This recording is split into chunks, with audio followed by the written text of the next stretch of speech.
फैजाबाद जिले की एक रात की बात है। वहां के घाट रेलवे स्टेशन में कई सारे ऑटो ड्राइवर खड़े थे।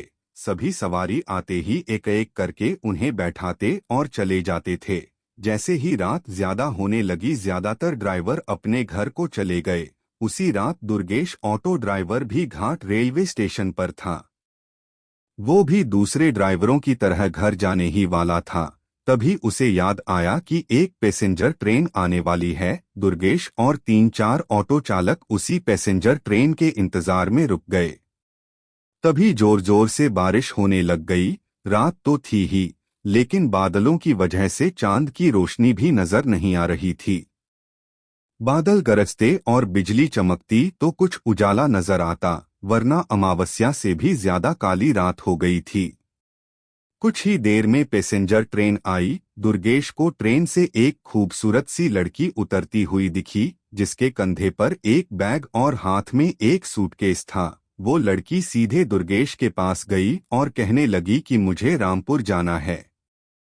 दुर्गेश ने कहा कि अभी बहुत रात हो रही है, इसलिए 700 रुपये किराया लगेगा। अगर आप सुबह जाएंगी तो मैं 200 रुपये में ही छोड़ दूंगा। लड़की ने जवाब दिया, मुझे अभी जाना है, आप ले चलिए, मैं पैसे दे दूंगी। दुर्गेश ने कहा, मैडम आप पहले पैसे दे दीजिए, मैं आपको सही सलामत घर तक छोड़ दूंगा। लड़की बोली, अभी मेरे पास सिर्फ 300 रुपये हैं, आप ये रख लीजिए, घर पहुंचते ही आपको बचे हुए 400 रुपये दे दूंगी। इतना सुनते ही दुर्गेश ने कहा, ठीक है मैडम, आप ऑटो में बैठ जाइए। कुछ ही देर में दुर्गेश ने उस लड़की को उसके घर पहुंचा दिया। वो लड़की ऑटो से उतरी और घर के अंदर चली गई। दुर्गेश अपने 400 रुपये के इंतजार में खड़ा रहा।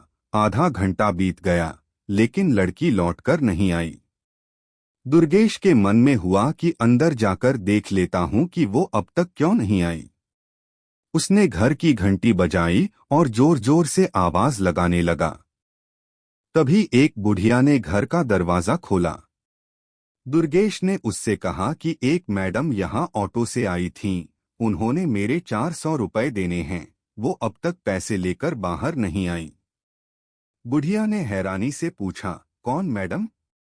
यहाँ तो मैं और मेरे पति के अलावा और कोई नहीं रहता। हाँ, मेरी बेटी पहले रहती थी, लेकिन वो 5 सालों से यहाँ नहीं रह रही है। दुर्गेश बोलने लगा, क्यों, अब वो कहाँ रहती है? मैंने शायद आपकी ही बेटी को यहाँ तक छोड़ा है, आप एक बार अच्छे से देखिए। बातों ही बातों में दुर्गेश की नजर सामने दीवार पर गई। वहां उसी लड़की की तस्वीर लगी हुई थी, जिसे वो ऑटो में बैठाकर लाया था।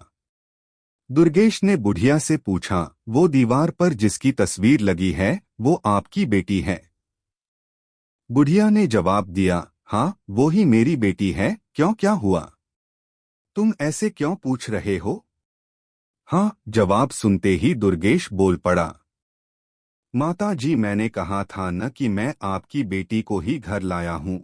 यही मेरे साथ ऑटो में बैठकर आई थी। आप अब जल्दी से मेरे पैसे दे दीजिए। देखिए, सुबह भी हो गई है, मैं कब से यही खड़ा हूँ।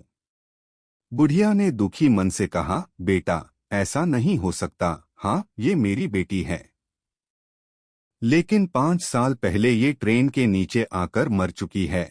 इसे तुम कैसे घर ला सकते हो?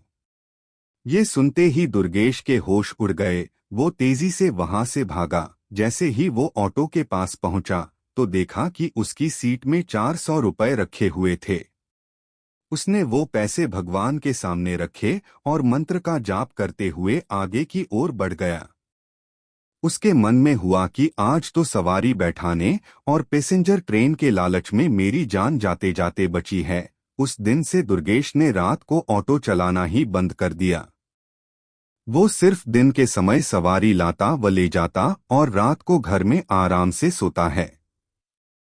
कहानी से सीख, दिन में काम करने के साथ ही रात को आराम करना भी उतना ही जरूरी होता है, नहीं तो ज्यादा लालच भारी पड़ सकता है।